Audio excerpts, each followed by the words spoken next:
Voltamos com Democracia aqui pela TV Assembleia, falando sobre Dezembro Laranja, prevenção ao câncer de pele. Prevenção, tratamento, e a propósito de tratamento, quando é recomendado o procedimento cirúrgico, doutor Felice? E daí a conversa entre os dois, eu assisto até o final. Batista, a resposta é a seguinte: então, sempre que a gente faz a avaliação da pele de uma pessoa e existe uma dúvida diagnóstica clínica, uma lesão diferente, ou uma lesão que a gente chama de o patinho feio, ela é muito diferente das outras, né, o sinal do patinho feio, a gente deve remover essa lesão para fazer uma avaliação histológica, né? O patologista vai lá, faz uma preparação, olha a lâmina e vai nos dizer o que é aquilo, que tipo de célula tem naquela lesão, né? Vários tipos de biópsias são feitas, né? Mas de preferência a remoção de toda a lesão, sem margem grande, seria a melhor biópsia, que quando a gente tira toda a lesão e o patologista consegue olhar toda a lesão. E aí então ele pode nos dizer, através de um documento que ele vai redigir, se aquilo é maligno ou não, e aí as atitudes que serão tomadas a seguir, de tratamento ou não, serão relacionadas àquilo que está escrito. Então, sempre que houver uma lesão suspeita, biópsia. É uma certificação que ele faz, né? Feita essa certificação. Essa certificação. E a decisão aí tem possibilidade de auscultar o paciente ou é determinante? Dependendo do tipo de câncer, tem que ser determinante e incisivo. Se for um melanoma, não existe nenhuma negociação, vamos dizer assim. Se o paciente tiver um melanoma, e aí a biópsia vai nos dizer todas as características desse melanoma, a gente vai dizer para o paciente o que tem que fazer. Tem que fazer a avaliação que a gente chama de estadiamento, que é para ver se a doença está localizada ou sistêmica ou em todo o organismo, e depois imprimir o tratamento especializado na lesão, que sempre no início é a cirurgia. Como tem sido o comportamento do paciente nesses casos? Bom, quando recebe um diagnóstico de melanoma, porque a gente, quando tem uma lesão que existe a possibilidade de se discutir com o paciente tratamento, isso não é uma coisa que acontece com melanoma, né? A primeira recomendação é tirar o quanto antes. Existem outros tipos de câncer de pele, bem mais comuns que o melanoma, por exemplo, carcinoma vasocelular. A pessoa vai tirar, eu estou para viajar, fez o diagnóstico, vai viajar daqui a 15 dias, volta daqui a um mês. Vai fazer a sua viagem e programa para o retorno fazer a cirurgia. Não vai ficar mais um ano com aquilo, mas não teria problema em retardar algumas semanas o tratamento. O melanoma, isso pode ser fatal, né? Esse retardo de tratamento, esse é urgente, não tem como tu adiar isso. Isso que o doutor Felice falou da biópsia, no melanoma, retirar toda a lesão, mas às vezes quando o câncer de pele, que a gente classifica em não melanoma, carcinoma bacelar, esse que o Dr. Paulo falou, epidermoide, se a lesão é muito grande, a gente pode fazer uma biópsia menor, que a gente chama de biópsia incisional, tira um pedacinho, manda para o patologista avaliar para a gente saber que tipo que é e quais margens pode fazer, mas 90% às vezes do tratamento é a cirurgia. Tem uma cirurgia que a gente faz também na Santa Casa, que é a cirurgia micrográfica de Mohs, que a gente dá uma margem menor na lesão e no dia mesmo já avalia se a margem saiu ou não, na mesma hora. O paciente espera, avalia, às vezes precisa de mais estágios para tirar. Outra forma de tratamento, às vezes, pode ser crioterapia em tumores não tão grandes, em algumas áreas específicas do corpo também. Então, crioterapia, eletroterapia, curetagem, às vezes algumas pomadas também, naquele câncer bem superficial, bem no início, também é uma forma de tratamento. Mas é importante falar que todas essas formas de tratamento que o Wagner falou não são aplicadas no melanoma. Isso. Por que a gente está fazendo essa diferenciação? Porque o melanoma é uma neoplasia letal relacionado aos outros cânceres de pele. Então, o tratamento do melanoma é bem específico. Se puder fazer a biópsia removendo toda a lesão para avaliar melhor, alguns casos, quando a lesão é extensa, mal localizada no rosto, perto do olho, boca, a gente, claro, tem que fazer uma biópsia de um fragmento. Só que, claro, depois de ver o que deu aquele fragmento. Se aquele fragmento remeteu a maior cirurgia para o melanoma, a gente pode imprimir essa cirurgia. Se não remeteu a maior cirurgia, a gente tem que remover uma outra parte da lesão, que às vezes a gente utiliza a dermatoscopia, ou às vezes a gente tem que remover toda a lesão para que a gente possa fazer a cirurgia mais adequada. Qual é a importância disso? É que o melanoma não tem chance para erro. Ou tu faz a melhor cirurgia no primeiro momento, ou o paciente corre risco de vida. Não existe margem para erro. O tiro é um só para melanoma. Então, é importante a gente falar que todas as opções de tratamento que o Wagner falou são opções utilizadas para câncer de pele em geral, dependendo do tipo de câncer. Entretanto, o melanoma é à parte. O melanoma tem um tratamento definido, ele é uma lesão que tem um tratamento, o paciente que tem essa lesão tem um tratamento mais agressivo, então é diagnóstico e depois o tratamento mais agressivo. E dependendo do que der, na sequência vai fazer mais tratamentos ou não, e às vezes não cirúrgicos. E após o procedimento jurídico, continua um tratamento? Após o procedimento cirúrgico? Cirúrgico. Depende. Por exemplo... Isso é jurídico, que loucura, né? É, jurídico. Depende. Se, por exemplo, tu faz uma biópsia de um melanoma, essa biópsia diz que a gente tem que fazer um procedimento chamado ampliação da margem mais linfonodo sentinela. Se na realização do linfonodo sentinela, no diagnóstico, vê a doença no linfonodo, em alguns casos agora a gente pode acompanhar, na maior parte dos casos nós temos que fazer uma nova cirurgia que seria a remoção de todas as ínguas. E dependendo do que aparecer nessas ínguas, talvez a gente tenha que fazer algum tratamento sistêmico nesse paciente. Mas no caso, que nem o Dr. Felice, que é mais especialista na área do melanoma, no câncer de pele, por isso que é dividido, não melanoma e melanoma. A letalidade é bem mais baixa, né, desse outro. Geralmente a cirurgia só já é. Então, às vezes as pessoas vêm com um diagnóstico, carcinoma, epidermoide, doutor, vou precisar fazer rádio, químio. Geralmente não precisa fazer nada, só o tratamento cirúrgico já é. E depois o acompanhamento, claro, né.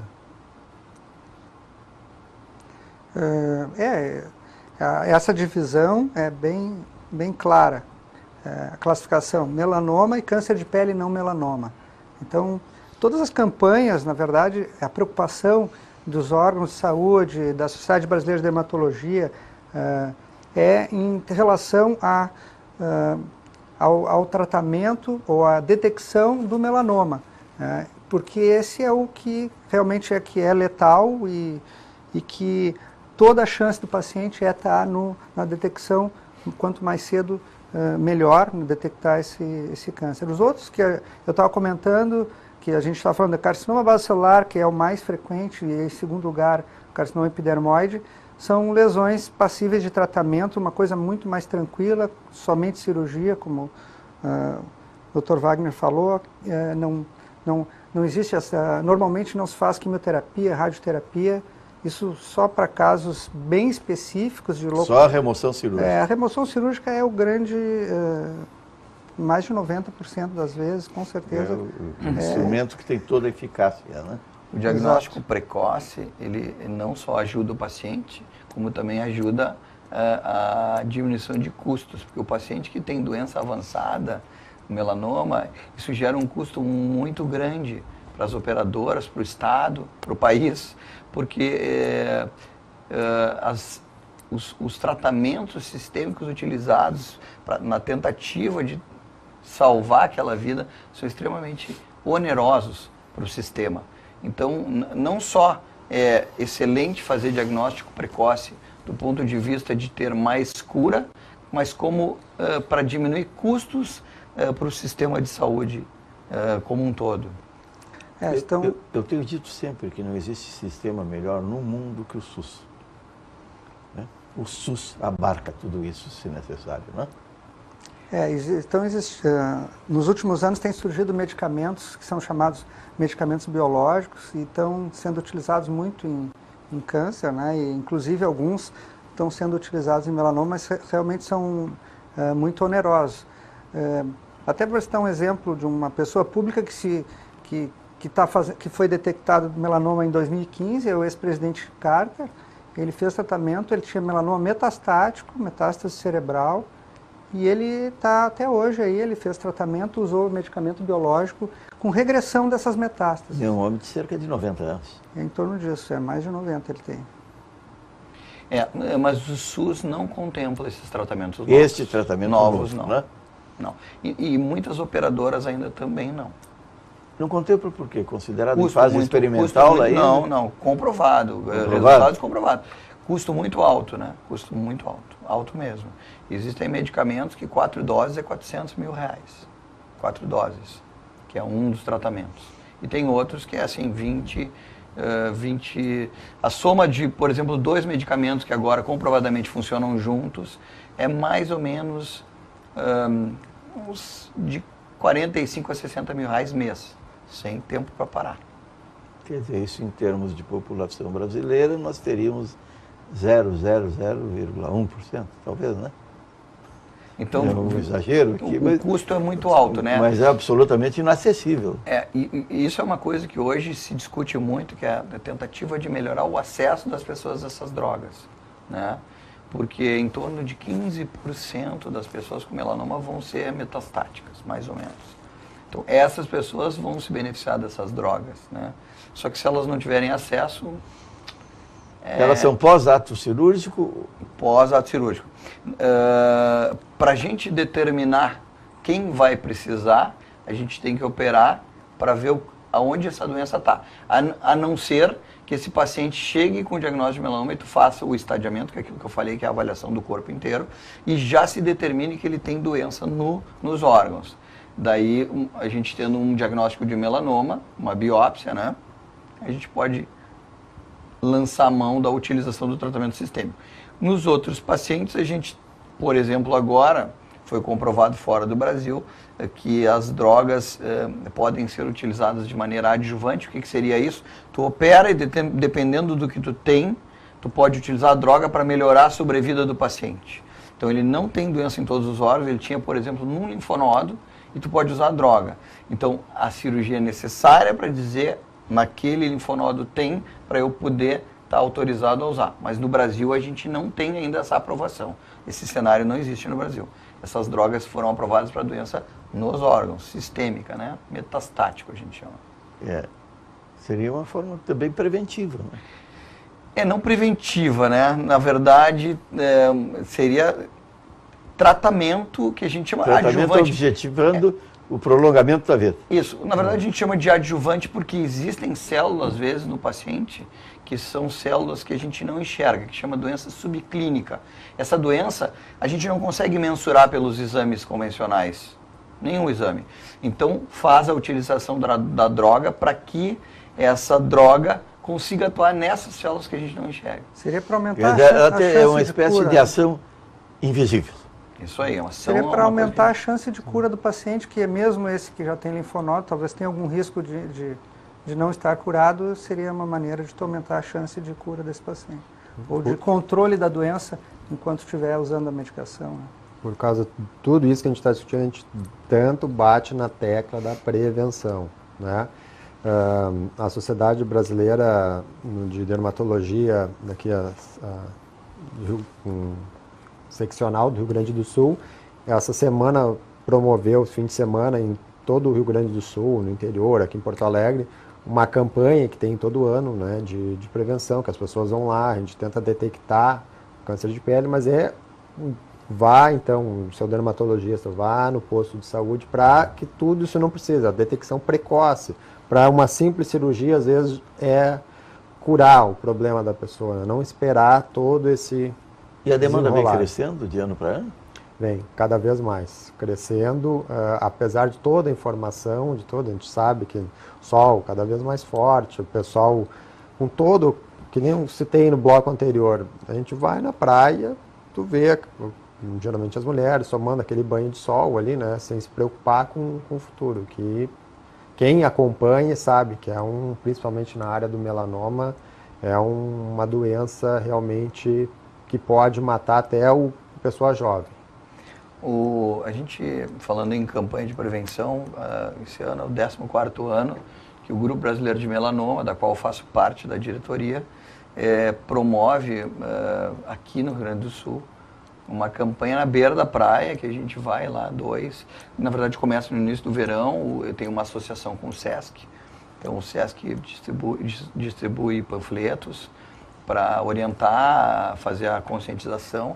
Entretanto, a gente dá aula na beira da praia, fala sobre isso para um grupo de pessoas que se interessam lá. Normalmente são 100, 80 pessoas que se sentam lá, olham imagens, conversamos sobre isso, justamente para tentar fazer com que a gente diminua essa incidência. A incidência hoje ela é crescente no mundo inteiro, graças a Deus a gente está fazendo diagnóstico mais precoce, então a gente está curando mais pessoas, mas ela é uma incidência crescente sim.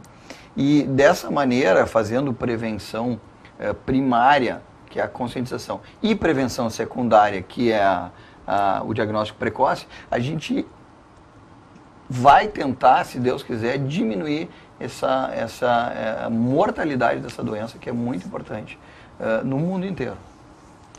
As recomendações são genéricas, né? Nós agora voltamos aqui ao dezembro laranja, que o mais conveniente, o mais acertado é a repetição, para que as pessoas gravem bem, né? Até a mentira, quando repetida, muitas vezes vira verdade. Imagino que é louvável, né? Virtuoso, como é informar as pessoas sobre procedimentos que devem adotar para manter a sua saúde. A exposição ao sol não precisa ser inteira, né, para ser saudável. Não é? Deixe os braços e as pernas ao sol 20, 30 minutos, isso já está assegurando aí pelo menos vitamina D. Isso aí. Isso que tu falasse é muito importante. As pessoas se preocupam muito com isso. Mas a minha vitamina D diminuiu, daí eu tinha que tomar sol mais vezes. Se a gente expuser a mão, uma mão, ou outra mão no outro dia, ou o pé, 10 minutos, no horário bom, a vitamina D está assegurada, entendeu? Então, não é essa exposição excessiva que vai resolver o problema da tua vitamina D. Essa busca do bronzeamento, né? É. Então, as pessoas têm que se dar conta disso. É que a saúde, ela é alimentação, ela é não tomar sol excessivamente, não beber excessivamente, não fumar. Então, é uma série de coisas. Não adianta tu dizer para mim assim, eu não fumo e não bebo também, mas tomo sol das 8 da manhã até as 5 da tarde, todos os dias. Na verdade, fumar e não beber não vai ser o teu problema. O problema vai ser que tu vai ter um câncer de pele, né? E um pouco de terror não faz mal, né? Se disser às mulheres que gostam da exposição ao sol, para o bronzeamento, se disser que a pele fica envelhecida muito mais rapidamente, também ajuda na prevenção, não ajuda? Eu acho que, inclusive, tem um efeito mais forte, né? Eu não costumo dizer porque, na verdade, que o sol causa câncer é uma coisa que é de conhecimento público. E dizer que tu vai envelhecer, isso é para todos, né? Câncer não é para todos e o envelhecer a pele é para todos. Então, isso eu acho que tem um efeito interessante. Tem um impacto, né? Eu acho que o impacto uma abordagem é mais forte. um tanto assustadora, mas efetiva. Né? Exato. Mas não precisa nem assustar, é só tu tá falando a não, realidade. Para quem recebe, né? Sim, eu sempre falo para ela, primeira coisa, para evitar o sol, câncer de pele. Depois, envelhecimento. Depois, mancha. Aí elas já... Na verdade, não é o susto, é mostrar o que acontece com todas as pessoas, né? Todas essas alterações de envelhecimento da pele. E o que mais me deixa impressionado, na verdade, é que eu já tinha falado antes sobre as câmaras de bronzeamento, câmaras artificiais de bronzeamento, né, com luz, é que isso é proibido no Brasil desde 2009, mas as pessoas continuam se submetendo a isso. Continuam se submetendo a isso. E a nocividade é enorme, a relação com o melanoma é enorme. Né? E mais me admira é que existam pessoas que, para ganhar dinheiro, oferir dinheiro disso, submetam outras pessoas no seu equipamento, na sua clínica lá. A propaganda é enganosa, né? Rigorosamente enganosa. Né? É a atração para o malefício. Na verdade, assim. Vem envelhecer com a gente. É um belo slogan. Devia ser esse, seria o slogan mais slogan, né? Tenha coragem. Verdadeiro, né? Acrescentando, tenha coragem, só com coragem, né, para fazer isso. Aumente sua chance de uma câncer. enlouquecida coragem, né, para fazer isso. Nós estamos chegando quase ao final do programa. Teremos daqui um pouco 2 minutos para cada um dos convidados para a mensagem de encerramento. Por hora, certamente voltaremos a este tema, não apenas no mês de dezembro, né? Porque fica até, de certa forma, fácil para as pessoas dizerem: cumpri com o meu compromisso lá, alertando durante o mês de dezembro, o mês laranja, o dezembro laranja. É preciso ter atenção todo o tempo e revelar o que acontece. E notadamente quando isso é promissor, né? Quando as respostas são positivas, as pessoas vão melhorando no seu procedimento, na sua atitude, fazendo com que tenha resultado objetivo campanha dessa natureza. 2 minutos para cada um dos convidados. Dr. Wagner Bertolini. Bom, de novo, alertar a todos, qualquer sinal, qualquer diferença que notar, um sinal que está sangrando, um sinal que modificou, até um sinal que surgiu, mesmo que, eu acho que isso aí é benigno, consulte o seu dermatologista. A gente lá é capacitado para saber diferenciar entre o maligno e o benigno, né? Às vezes só a olho nu não é possível, então a gente tem que lançar a mão de alguns exames para poder falar o que é. Também dou uma dica para os familiares, que muitas vezes acontece. Então, se é filho, tem um pai, tem um irmão que notou, tem que consultar. Orientações em relação ao sol, que a gente já falou, mas aí não custa tentar evitar aquele pior sol, das 10 às 5. Usar filtro solar, no mínimo fator 30, que a gente fala. Muito me perguntam qual o número do FPS. FPS 30 pelo menos. Reaplicar. Se está na praia, reaplicar 2 a 3 horas, conforme na cidade. Se conseguisse usar 3 vezes ao dia, já está ótimo, principalmente em áreas expostas. Usar chapéu, óculos. E a prevenção é o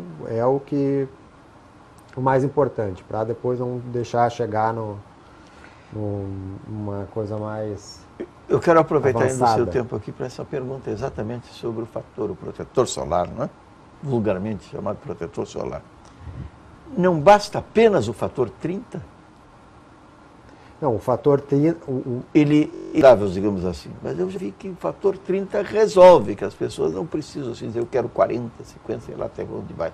A maioria dos estudos hoje mostra que o fator 30 já é suficiente, mas tem que reaplicar ele, né? Não basta uma sim, vez. mas eu digo a aquisição, né? Aquisição. Tem que comprar 30 fator já... tal determinando o horário. Não.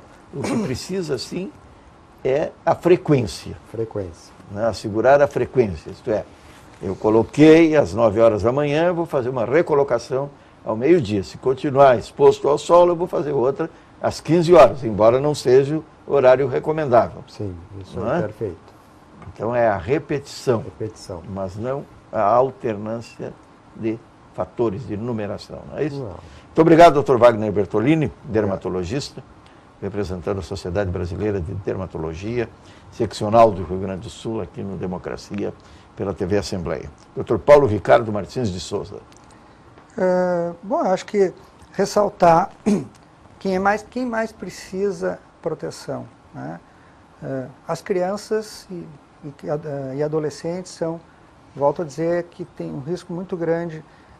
Tu não pode mudar a tua genética, mas que é um fator de risco também, mas tu pode mudar comportamento e ensinar desde cedo e ajudar a proteger as crianças e adolescentes que têm um fator de risco maior quando se expõem a queimaduras, principalmente queimaduras solares com bolhas, queimaduras que são chamadas queimaduras de segundo grau.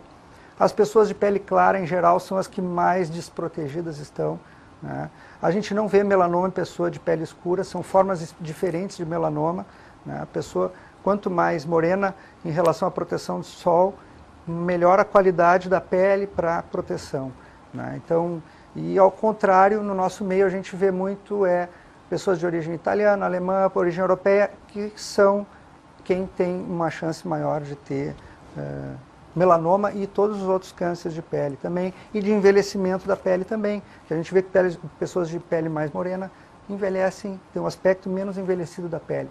Isso também é resultado dessa qualidade da pele para a exposição solar.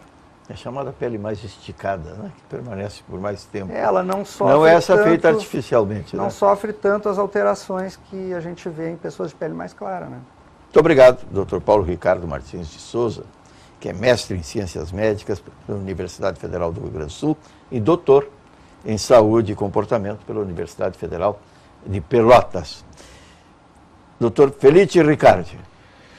Batista, corroborando com o Dr. Paulo, então as crianças antes dos 6 meses nem devem aparecer na beira da praia. Após isso, elas têm que utilizar um filtro específico para crianças e proteção física e, obviamente, o controle do horário solar, que a pele nada mais é do que quanto mais tu expõe ela, mais chance tu tem de desenvolver câncer. Se expuseres ela de maneira inadequada, pior ainda. Né? Como tu falasse antes e a gente não mencionou mais, a gente deve se dar conta que o mormaço, na verdade, não é a ausência de sol. O mormaço nada mais é do que o sol estar coberto pelas nuvens, e aí não ter a luminosidade não significa não ter radiação. 80% da radiação passa pelas nuvens, então muitas vezes a pessoa vai tomar sol, não se protege, não fica embaixo do guarda-sol, depois ela fica toda queimada. Pimentão, que a gente já sabe que é um problema que é muito complexo em relação à chance de desenvolver ao longo da sua vida. E a mensagem mesmo que as pessoas têm que se dar conta é bom senso. Nós temos que ter bom senso perante ao sol. A gente tem que não achar que o sol é nosso inimigo. Entretanto, a gente não tem que abusar do sol ao longo da nossa vida. 10 segundos para vitiligo, que não falamos. Aí com esses rapazes. Vitiligo, na verdade, existe um melanócito que produz a melanina, que dá proteção à pele. Ele está ausente naquela área do... Né? No albinismo existe uma diminuição da produção de melanina. E no vitiligo ele está ausente. Então é uma pele a mais desprotegida que a gente possa imaginar. Né? Muito obrigado. Dr. Felice Riccardi, cirurgião oncológico, coordenador do núcleo de melanoma da Santa Casa, no Hospital Santa Rita, pela participação no Democracia aqui, pela TV Assembleia.